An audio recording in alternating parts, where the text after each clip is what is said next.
their play against the Eastern Conference. They went 18-12 against the East.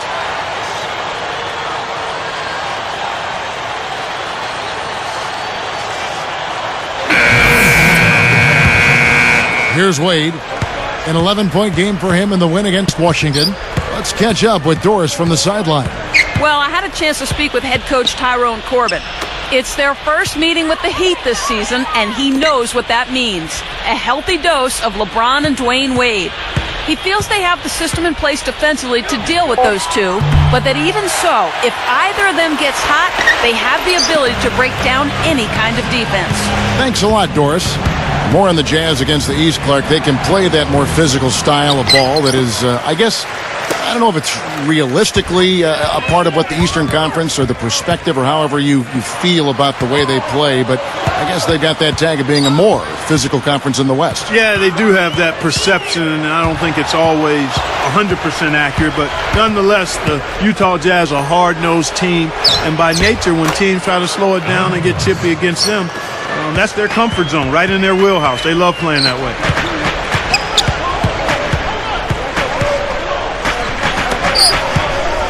And Chalmers kicks to Wade. He feeds it to Bosh. From about 16, Jefferson with the rebound. Now here is Harris.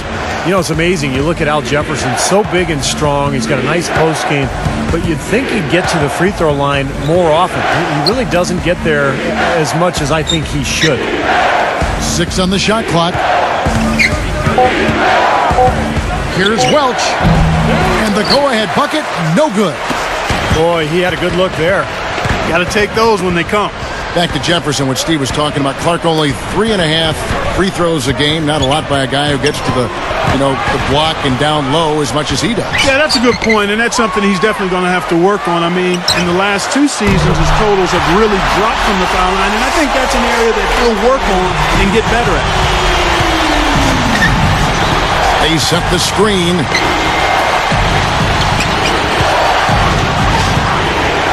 Pulls up on the elbow. The offensive rebound. Blanketed by the D. He fights to the rim for the layup. Jefferson's got his first bucket of the night. And here is LeBron. Wade outside. Haslam a screen on Harris. Wade passes to LeBron. Haslam a screen. And it's LeBron missing. Yeah, no excuses there. Got a really good look at the basket after being freed up by the pick. We say it all the time. The execution was excellent. The result not as good, but good ball movement anyway.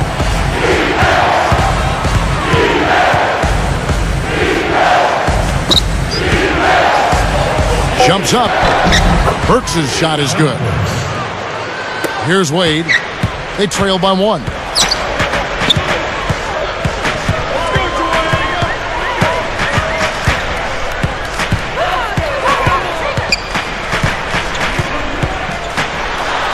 And he uses the glass on the layup.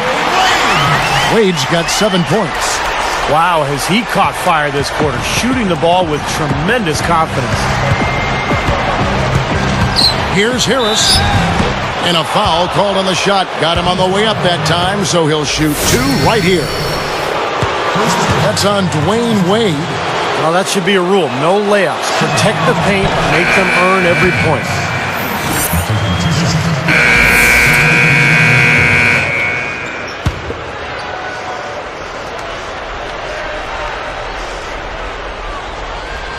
Here's LeBron. Shot from the inbound. And the Heat get another bucket right there. Well, Miami last season, despite their struggles as they tried to find that rhythm with their new big 3, they ended up finishing 2nd in the NBA in team field goal percentage. So with Bosh on the bench, this is who Eric Spoelstra has on the floor. Dwayne Wade and Mike Miller at the 2 and the 3. Curry is out there with LeBron James. And it's Chalmers in at the point guard position. LeBron left side. 6 to shoot. A 10-footer. And there's Dwayne Wade on the assist by LeBron. 9 points for Wade. Steve, getting back to the Heat, you look at who is taking their shots, and It isn't surprising to see the shooting percentage, Clark, I'm sure for you too, so high. Well, I mean, you look at LeBron, Wade, and Bosh, all were right around 50% from the floor and accounted for 67% of the team's field goal tries. So, you know, it's hard to blame them for taking that higher percentage of the shots when they were making so many of them. Miller outside. Backing down is LeBron. And he hits it just before the shot clock expires. LeBron's now got 8. Now the feed to Miles. Looking to end the run. Here's Welch. The Jazz again can't hit it. Most of the time, that shot will go down. Boy, the defenders have to make sure they tag him. Now, here's Chalmers.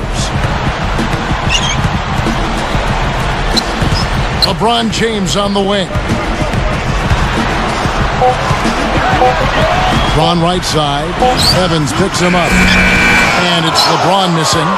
And LeBron's numbers last season really slipped in the early part of the year as he tried to adapt to his new teammates and his new surroundings. But as the season went on, he became more and more effective. And that was one of the reasons he ended up with a career high in field goal percentage, right around 51% from the floor. And Miami calls their first time out of the game. Going back to what Steve was talking about with LeBron, if he's being more efficient, Clark, with the ball, I don't think he is too concerned with his numbers, with his totals. Kevin, that's one of the beauties of LeBron James's game to me. He's interested in playing the game of basketball at the highest level. If that means giving it to another player who's open, he's fine with that. If that means taking shots, he's fine with that. I love the fact that he's comfortable in who he is and is not worried about what other people think he should be doing. Jefferson, a screen on Chalmers. Off the pick and fouled hard that time. He'll get to the line and shoot 2. It's going to be on Udonis Haslem. It's really weird, guys, to not see the Jazz in the postseason as they have found their way in so consistently over the last 20 years, really, guys. All right. That's also good. So he hits both free throws. And Clark, back to the Jazz. They came close, but too much upheaval, Steve, I think, on that roster. Kind of sunk this season. Yeah, I agree. And they're in a rebuilding mode now, but you can't count the Jazz out of the playoff picture for long. Not with their history. They have been one of the strongest franchises in the NBA. And I think he made the right call there. It's always a bang-bang play, but I don't think the defense had position. You know, blocking fouls are never easy to whistle, but that one definitely looked like a block to me.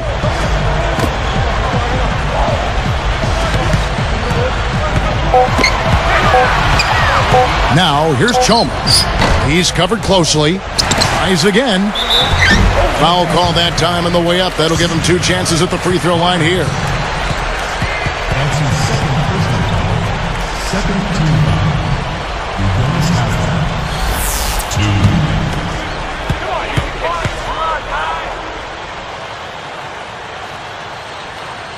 That's good from Haslem. Boy, isn't it good to see Udonis Haslem back and healthy after missing most of last season with a foot injury. He's a guy who's really been the heart and soul of this Miami ball club over the years.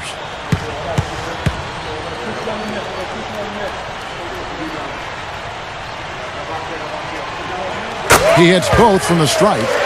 Steve Udonis Haslem, when he re-signed with the Heat prior to last season, he could have gotten a lot more money elsewhere. But, Clark, he wanted to remain in Miami. I'm sure he is thanking his lucky stars that decision was made. Yeah, I agree with you. I mean, he and Dwayne Wade extremely close, and Haslem just kind of felt like he had a chance to stay in a place that he considered home and would be able to do great things.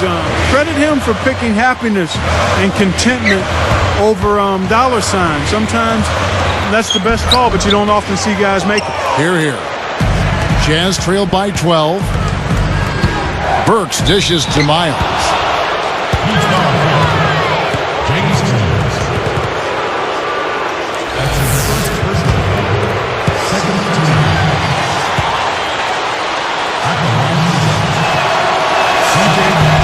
The first free throw is good.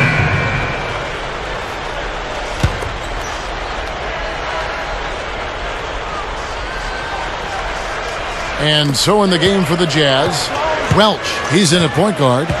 Jeremy Evans is out there with Favors. Then there's Bell, and it's Hayward in at the small forward. Here's Howard. Connects from 13 feet out. Howard's got his first bucket in this one. That time he found a gap in the defense to turn that one into a very easy jump shot, a warm-up jumper, if you will. You got to wonder, has Miami set off a bit of an arms race in regards to talent with what they were able to pull off last year? Are other teams going to look to stack stars just to try to keep up? Here's Bell, and he gets the shot to fall after coming off the pick. So it's Miami now. Their next game is at New Orleans Arena in New Orleans for a game against the Hornets. That will be a getaway game for them, a one-game road trip.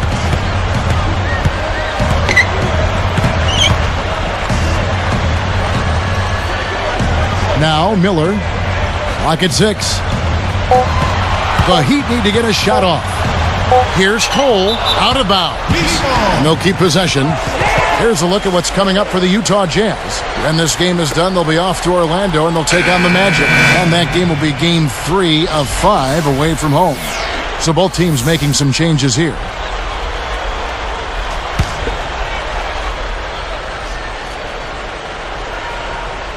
Here's Miller.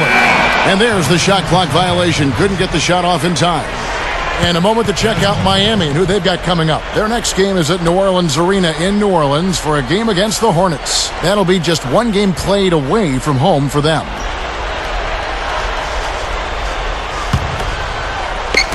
He has 6.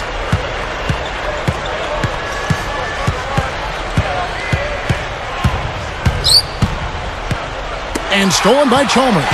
What a steal. That's some excellent defense right there. Backs him down. Pass to LeBron. He's picked up by Millsap. Shot clock at 6. With the runner. And it's Miller missing. What a year it was for Paul Millsap last season, guys, with Carlos Boozer leaving for Chicago as a free agent. Millsap stepped into that starting power forward role and really delivered for Utah. From the baseline, Miami grabs the miss. LeBron's now got his 5th rebound in this one. And Burks picks him up defensively. LeBron kicks to Bosh. Millsap covering. Millsap against Bosh. Nails it. And the Heat lead by 20. Back to Millsap and Boozer. You could see Millsap, Clark, as a backup, had the talent with Boozer ahead of him all those years up in Salt Lake. Yeah, he certainly did. I mean, Utah had one of the best 1-2 punches at that position, Kevin. But it just didn't make sense, again, to keep both of them because you saw Millsap being able to be an effective starter and a little younger than Boozer as well. So I think it made sense to give him a nod. And the Heat going with the whole new group on the floor. And the Jazz also making a change. Miles is checked in. Wade with it. He's got 17.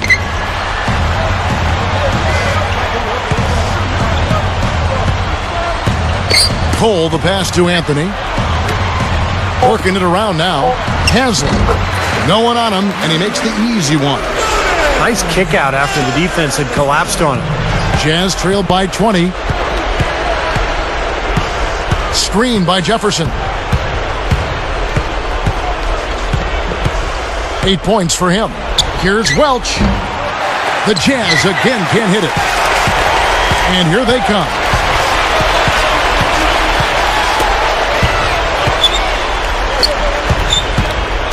Here's Cole, and a foul on the shot. He'll go to the stripe for 2.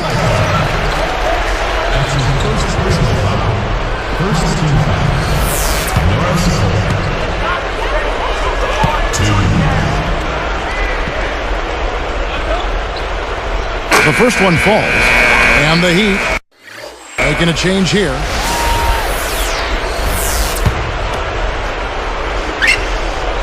He doesn't get the second one. Here's Millsap. No good. And as we conclude the third quarter, pretty much a blowout. It's been a one-sided affair. Dwayne Wade really has his fingerprints all over this one. Well, why eat at the drive-thru when you can sit down at the buffet and have all you can eat, Clark?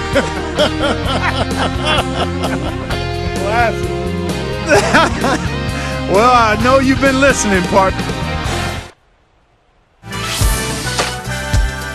This Friday night, Ty Lawson and the Denver Nuggets take on Kobe Bryant and the LA Lakers. The NBA season blast. As the fourth quarter gets going, let's swing it over to Doris Burke, who has our Sprite Spark report. Doris? And Kevin, for that great stretch the Heat put together, they get the Sprite Spark Award. That offensive boom they had to start things off has carried them, and they haven't looked back since as they have made the most of their early scoring bursts. Thank you, Doris. They made a statement with that big run, Clark. They sure did. I mean, actually, this team has what I like to call spurtability. Clark, that's becoming one of our trademarks right there. Without question. We're all over it. One of the great basketball words out there. And Clark, I think the defense was sort of shell-shocked by that spurtability. They were reeling.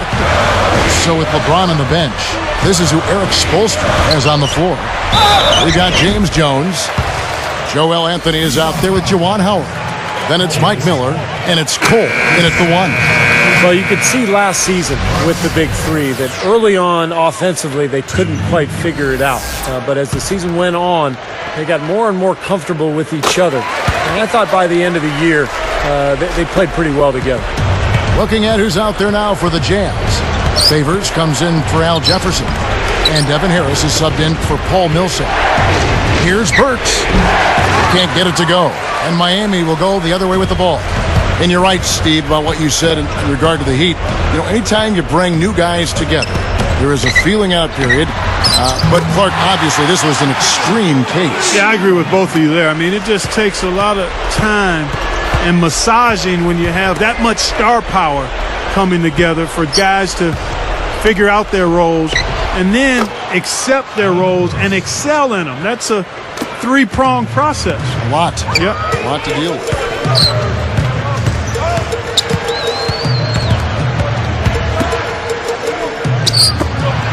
Cole, guarded by Harris. Anthony with the screen on Harris. And here's Jones. They get it back. Anthony dishes to Howard. Backing down. Rebound, Utah. This game against Miami here, their first look at the Heat. Yeah, and it's just the first of two meetings between these two teams, so they really don't know each other that well. Jones kicks to Anthony. He buries it. And those points are made possible by that perfect entry pass. They set the pick. Harris, right side.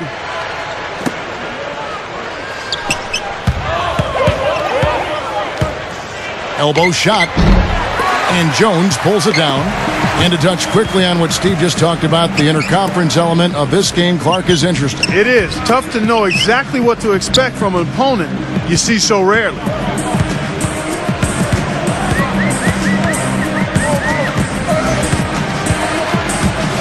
Cole, guarded by Harris. No good with the layup. Pretty good defense there. I mean, that's a shot that he can make, but they really challenged him. And that one's good. Well, you look at the top teams in the East, all of them kind of have foundation themselves on defense. I mean, Chicago, Boston, Orlando, Miami, all top 5 defenses last year. Anthony with the screen on Harris.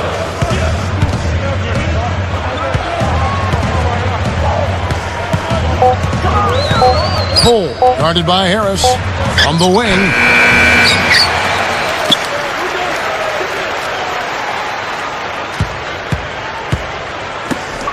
Here's Miller, pushes up, gets the bucket. Good point, Clark, to talk about those great defensive teams in the East. And Steve, in your mind, what sets them apart? Well, I think in Chicago, it's the front court.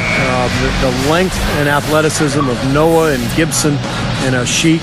They cover so much ground. In Miami, it's the athleticism of the wings, LeBron and Wade, and then also, the versatility of of Joel Anthony and Bosch. They cover so much ground as a unit. And then, of course, Orlando, the presence of Dwight Howard. You can put anybody around him, and they'll be a good defensive team. This is a nice lead they've built. Very good job controlling the glass this game. You got to be pleased as a coach to see how your team has boxed out. Very fundamentally sound basketball. Here's LeBron, and he finishes nicely on the layup. Yeah, points in the paint have been a huge factor here for them. Steve looking to take it inside and go up strong. That's a remedy for success. Here's Burks. The stupendous finish in traffic. I think he's done his part to try to keep him in this game. It's been a solid effort from him, guys. Now, here's Chalmers. The shot. And the Heat get another bucket right there. That's probably going to do it. They are just putting this team away. Steve, I thought they caught fire just at the right time, blowing this one wide open as the clock winds down. Wade passes. And LeBron throws it down hard. And now, here's the Sprite Slam Cam replay. Well, they've looked good here tonight, and now they are coasting to the finish line. Steve, just a matter of time right now. Here's Harris. Chris Bosh with the rebound. Tell you what, the defender made a nice recovery there. It looked like he was beaten, but he still managed to challenge the shot.